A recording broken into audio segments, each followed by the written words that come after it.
Design Social Change, Take Action, Work Toward Equity, and Challenge the Status Quo is a handbook for those who want to create positive change.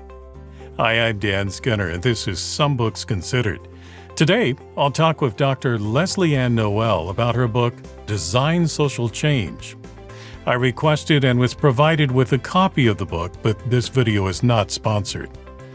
Dr. Lesley-Ann Noel is a distinguished designer, researcher, and educator specializing in design for social change. She's a co-editor of the Black Experience in Design and an assistant professor in the Department of Media Arts, Design, and Technology at North Carolina State University. Dr. Noel also serves as a consultant to guide public and private organizations through transformative processes. Lesley-Ann, welcome to Some Books Considered. Thank you so much, Dan. Well, tell me about why it was important to you to write this book and share this sort of handbook for social change. So when I was doing my doctoral studies at North Carolina State University, I wanted to see how we could take design out of the hands of designers and do other things with design. And I was really interested in working with children, working with other populations, and creating an empowering design education curriculum. And so in the end, what I did is I worked with children in a village in Trinidad, and I asked them to identify issues within their school and their city, and then propose new solutions for these issues that they identified. And over the years, I've just become more and more interested in the way we can actually design the things that we want. So, we can sit down and say, well, actually, X situation is a problem. And then we could sit down as designers and design the way that we want to go.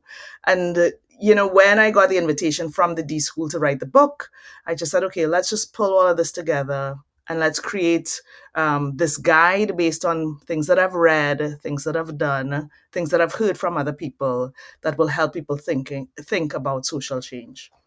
So before we talk about some of the specific advice you have in the book, give us a brief overview about what people are going to find here. So they'll find a lot of stories. The book, interestingly, started off as a cookbook because another thing that another theme that has run through my work is I've tried to see how can we talk about design without using designerly language. And so I have been exploring the theme of cooking for a long time, where I've tried to encourage students to think about what are the ingredients you need for something, and then what's the method that you're going to use to put these ingredients together. And so the book started off like that, where I thought of what could be the ingredients to make social change. And so as people read, they're going to hear, or if they use the audiobook, or they're going to read food analogies throughout that they might not be expecting. What else are they going to find? There will be some theory from other people like Paulo Freire that I've tried to make really accessible, because even though this is based on my PhD research, I did a lot of work with my editor, Jennifer Brown, to make sure that this could be read by anybody. So my son, who is 16, has read it. My mother, who's 78, has read it.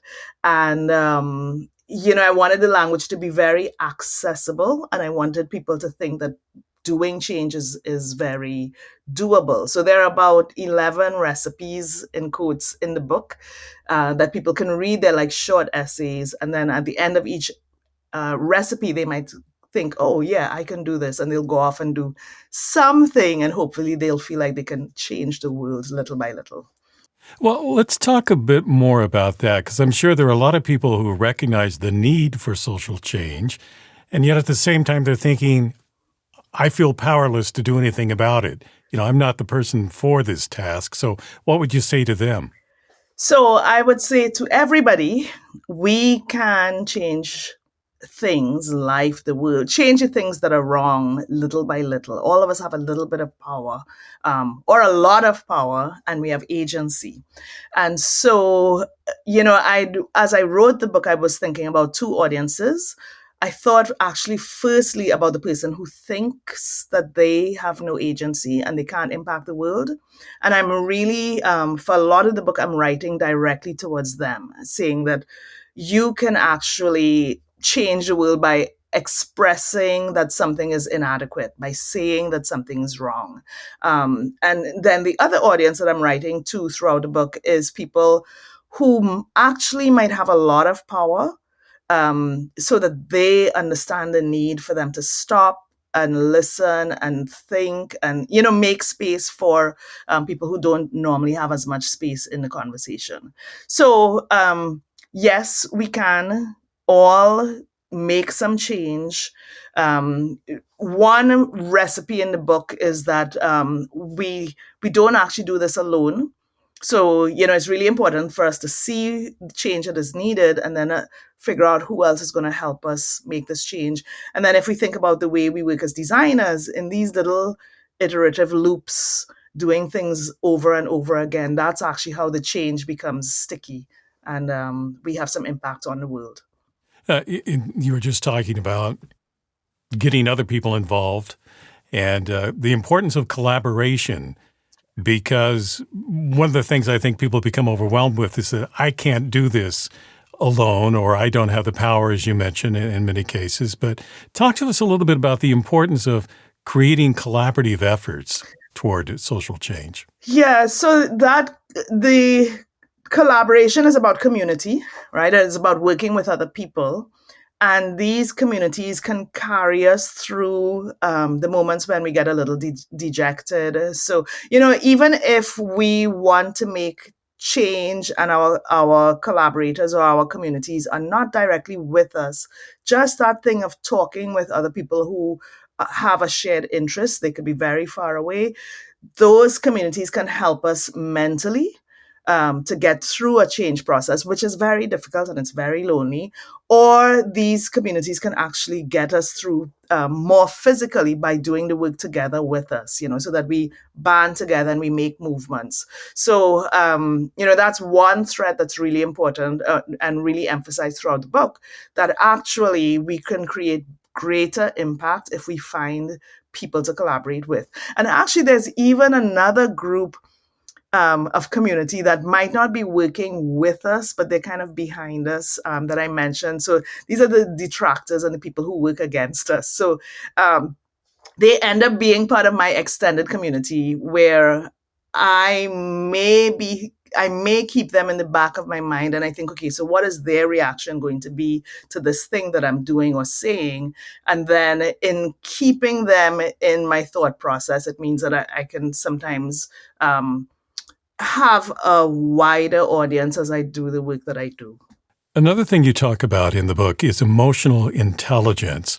How does that play into our ability to create social change? So, in the section on emotional intelligence, I talk about, or more than I talk about, I think it is really important for us to understand the wide range of emotions that we feel, as well as the people who we might be designing with or for, that they experience.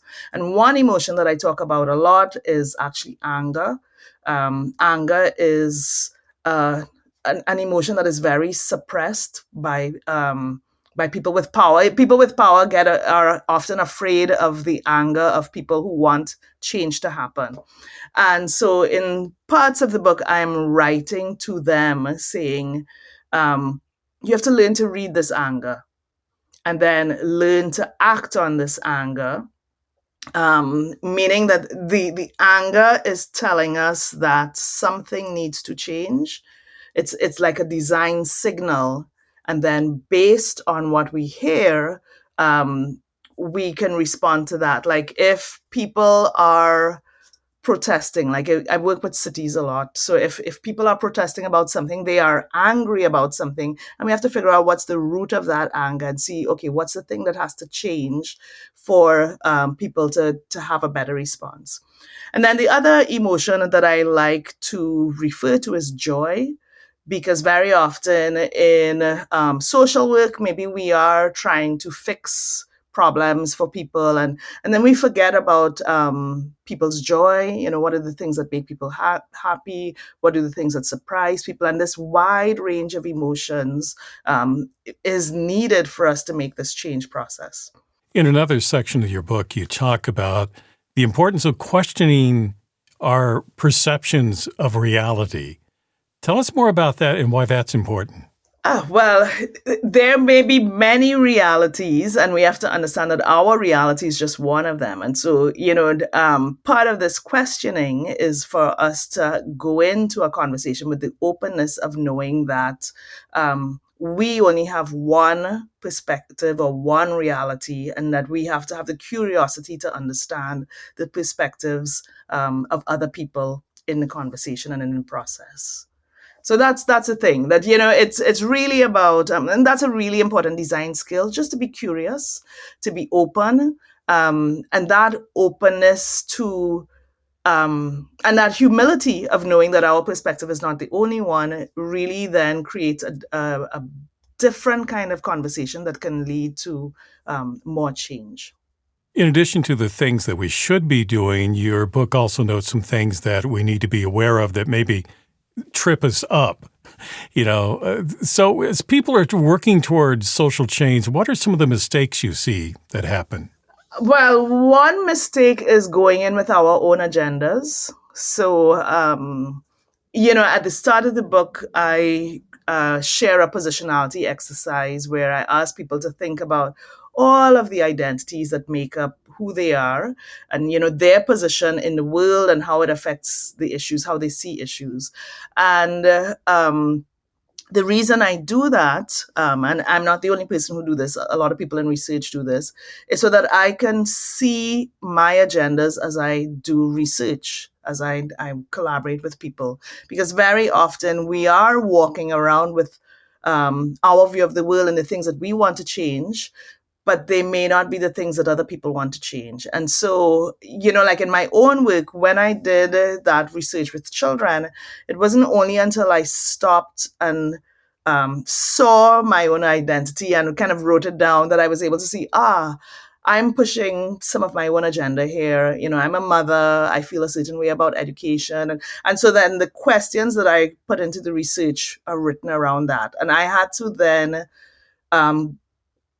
see that agenda and then talk with the group about what their agendas were and see how we could find some overlap. So, that's the starting point of one of the big issues that I see, as designers of the world. We know the things that we want to change. And very often when we are working with other people, we may push our own agendas forward, which is okay if we're transparent about it. If we don't think, oh, actually we've adopted a neutral stance, and if we understand the subjectivity of all of the work that we do, then that's actually quite fine, right? Some other issues that people might face relate to not understanding that we have to sometimes give up power to get to a collaborative place. And so, very often in co-design activities, people with power might come in with, thinking that they still have the power over everybody else, and create then scenarios where it's not so easy for people to collaborate. And then what I've seen, as a designer, we sometimes focus on things that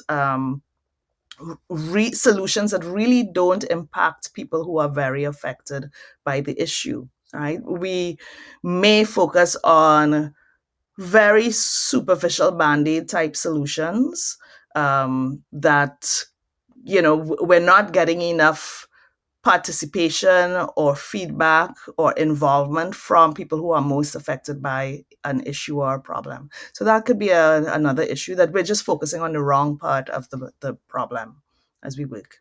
Well, there's so much more in this book that we have time to talk about in this brief interview. So what would you say are some of the key concepts that you hope people will take from it?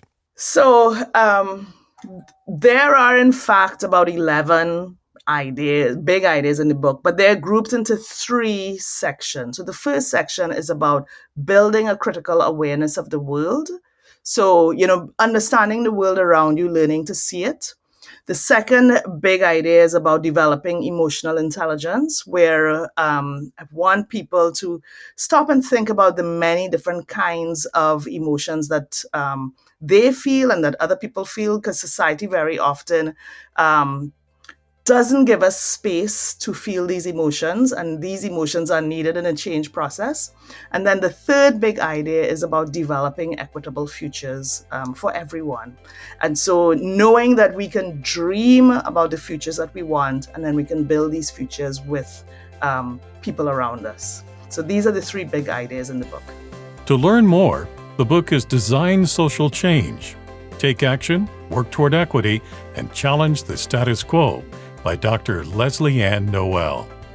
Lesley-Ann, thank you for talking with me today. Thank you so much for this call, Dan. This was lovely. If you'd like to purchase Design Social Change, I've placed a link for you in the description below. And if you'd like to see more videos about books and their authors on a wide variety of topics, be sure to like, subscribe, and click on the bell to be notified about future programs. I'm Dan Skinner. Thank you for watching this edition of Some Books Considered.